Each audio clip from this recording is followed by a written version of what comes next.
और सीधा रुख करेंगे प्रधानमंत्री नरेंद्र मोदी का। क्या कुछ कह रहे सुनाते हैं आपको।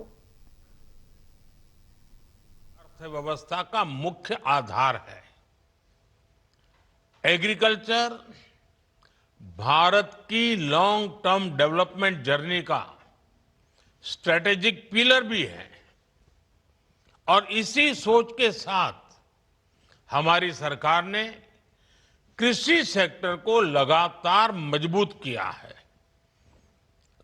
करीब 10 करोड़ किसानों को 4 लाख करोड़ रुपए से अधिक की पीएम किसान सम्मान निधि मिली है। एमएसपी में हुए रिफॉर्म से अब किसानों को 1.5 गुना तक रिटर्न मिल रहा है। इंस्टीट्यूशनल क्रेडिट कवरेज 75% से अधिक हो चुका है। पीएम फसल बीमा योजना के तहत लगभग 2 लाख करोड़ रुपए के क्लेम सेटल किए गए हैं। ऐसे अनेक प्रयासों से किसानों का रिस्क बहुत कम हुआ है और उन्हें एक बेसिक इकोनॉमिक सिक्योरिटी मिली है। इससे कृषि क्षेत्र का आत्मविश्वास भी बढ़ा है। आज खाद्यान्न और दालों से लेकर तिलहन तक देश रिकॉर्ड उत्पादन कर रहा है। लेकिन अब जब 21वीं सदी का दूसरा क्वार्टर शुरू हो चुका है, 25 साल बीत चुके हैं, तब कृषि क्षेत्र को नई ऊर्जा से भरना भी उतना ही आवश्यक है। इस साल के बजट में इस दिशा में नए प्रयास हुए हैं। मुझे विश्वास है इस वेबिनार में आप सभी के बीच हुई चर्चा, इससे निकले सुझाव बजट प्रावधानों को जल्द से जल्द जमीन पर उतारने में मदद करेंगे। साथियों, आज दुनिया के बाजार खुल रहे हैं, ग्लोबल डिमांड बदल रही है। इस वेबिनार में अपनी खेती को एक्सपोर्ट ओरिएंटेड बनाने पर भी ज्यादा से ज्यादा चर्चा आवश्यक है। हमारे पास डाइवर्स क्लाइमेट है, हमें इसका पूरा फायदा उठाना है। एग्रो क्लाइमेटिक जोन, उस विषय में हम बहुत समृद्ध हैं। इस साल का बजट इन सब बातों के लिए अनगिनत नए अवसर देने वाला बजट है। प्रोडक्टिविटी बढ़ाने की दिशा तय करता है और एक्सपोर्ट ट्रेंड को बढ़ावा देता है। बजट में हमने हाई वैल्यू एग्रीकल्चर पर फोकस किया है। नारियल, काजू, कोको, चंदन ऐसे उत्पादों के रीजनल स्पेसिफिक प्रमोशन की बात कही है। अब आपको मालूम है, दक्षिण के हमारे जो राज्य हैं, खासकर केरल है, तमिलनाडु है, नारियल की पैदावार बहुत करते हैं। लेकिन अब वो क्रॉप, वो सारे पेड़ इतने पुराने हो चुके हैं तो उसकी वो क्षमता नहीं रही है। केरल के किसानों को अतिरिक्त लाभ हो, तमिलनाडु के किसानों को अतिरिक्त लाभ हो, इसलिए इस बार कोकोनट पर एक विशेष बल दिया गया है, जिसका फायदा आने वाले दिनों में हमारे इन किसानों को मिलेगा। साथियों, नॉर्थ ईस्ट की तरफ देखें, अगरवुड बहुत कम लोगों को मालूम है। ये अगरबत्ती शब्द है ना, वो अगरवुड से आया हुआ है। अब हिमालयन राज्यों में टेम्परेट नट क्रॉप्स और इन्हें बढ़ावा देने का प्रस्ताव बजट में रखा गया है। जब एक्सपोर्ट ओरिएंटेड प्रोडक्शन बढ़ेगा तो ग्रामीण क्षेत्रों में प्रोसेसिंग और वैल्यू एडिशन के जरिए रोजगार सृजन होगा। इस दिशा में एक कोऑर्डिनेटेड एक्शन कैसे हो, आप सभी स्टेक होल्डर्स मिलकर जरूर मंथन करें।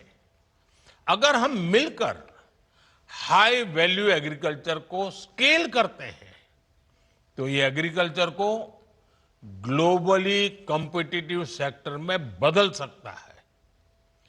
एग्री एक्सपर्ट्स, इंडस्ट्री और किसान एक साथ कैसे आए, किसानों को ग्लोबल मार्केट से जोड़ने के लिए किस तरह से गोल सेट किए जाए, क्वालिटी, ब्रांडिंग और स्टैंडर्ड्स, ऐसे हर पहलू, इन सबको कैसे प्रमोट किया जाए, इन सारे विषयों पर चर्चा इस वेबिनार को, इसके महत्व को बढ़ाएंगे। मैं एक और बात आपसे कहना चाहूंगा।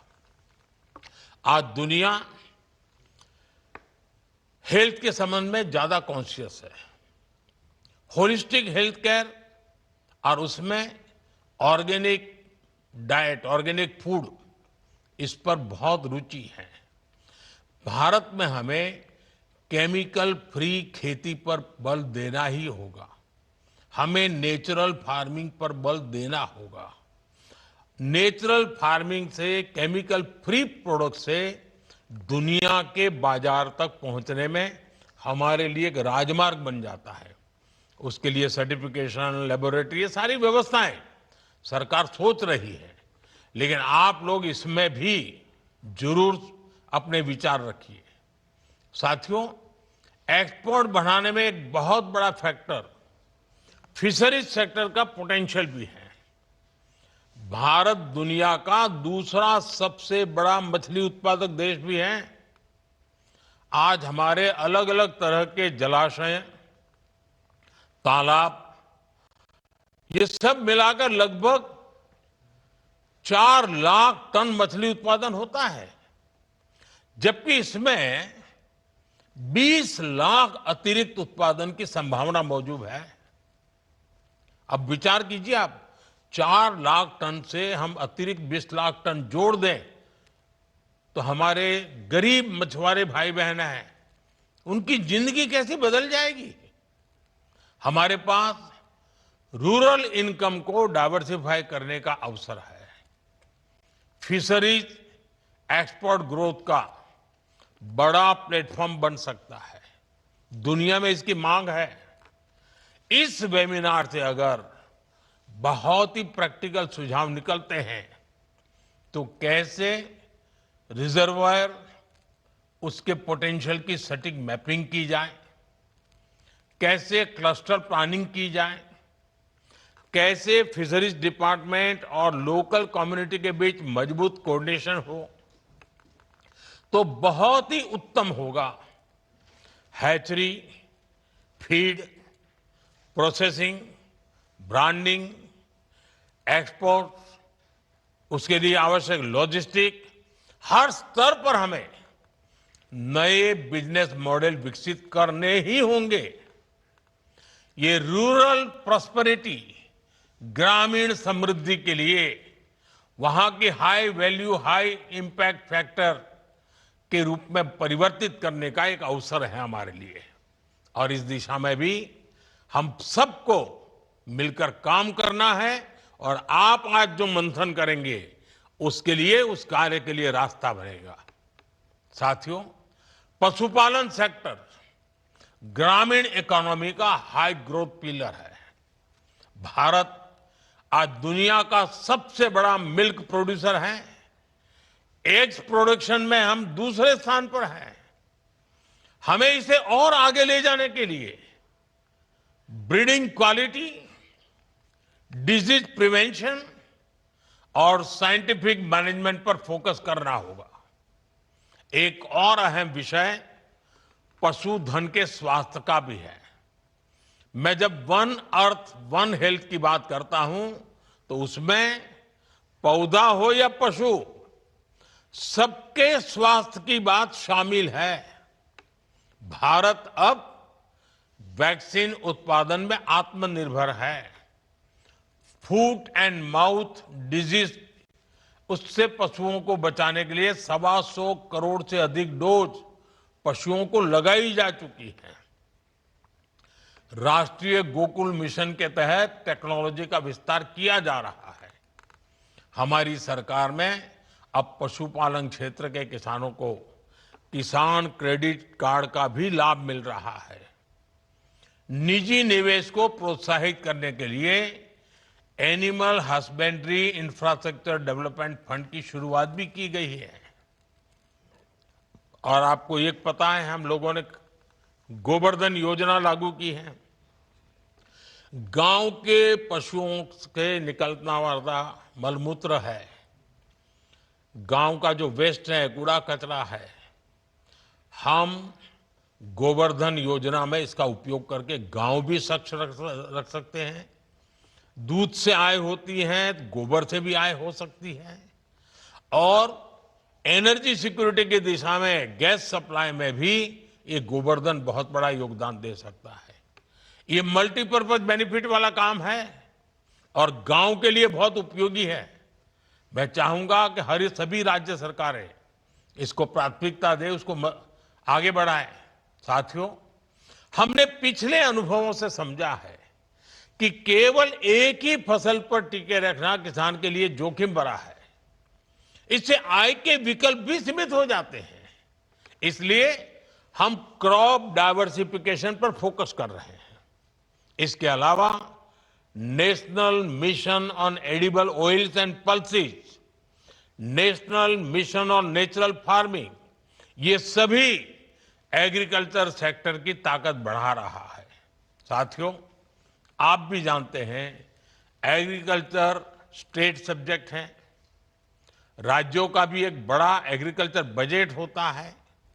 हमें राज्यों को भी निरंतर प्रेरित करता है कि वो अपना दायित्व निभाने में हम उनको कैसे मददरूप हो, हमारे सुझाव उनको कैसे काम आए।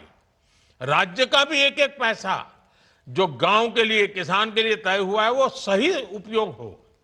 हमें बजट प्रावधानों को जिला स्तर तक मजबूत करना होगा, तभी नई पॉलिसीज का ज्यादा से ज्यादा फायदा उठाया जा सकता है।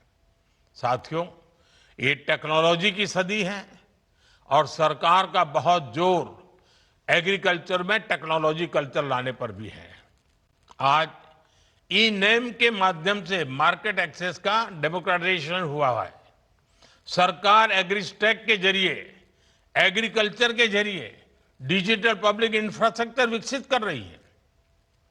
इसके तहत डिजिटल पहचान यानी किसान आईडी बनाई जा रही है।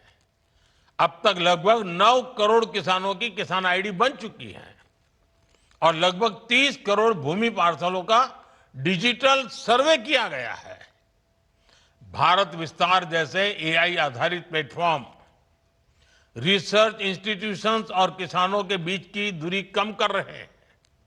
लेकिन साथियों, टेक्नोलॉजी तभी परिणाम देती है जब सिस्टम उसे अपनाए, संस्थाएं उसे इंटीग्रेट करें और एंटरप्रेन्योर्स उस पर इनोवेशन खड़ा करें। इस वेबिनार में आपको इससे जुड़े सुझावों को मजबूती से सामने लाना होगा। हम टेक्नोलॉजी को कैसे सही तरीके से इंटीग्रेट करें, इस दिशा में इस वेबिनार से निकले सुझावों की बहुत बड़ी भूमिका होगी। साथियों, हमारी सरकार ग्रामीण समृद्धि के निर्माण के लिए प्रतिबद्ध है। प्रधानमंत्री आवास योजना, स्वामित्व योजना, पीएम ग्रामीण सड़क योजना, स्वयं सहायता समूहों को आर्थिक मदद, इसने रूरल इकोनॉमी को निरंतर मजबूत किया है।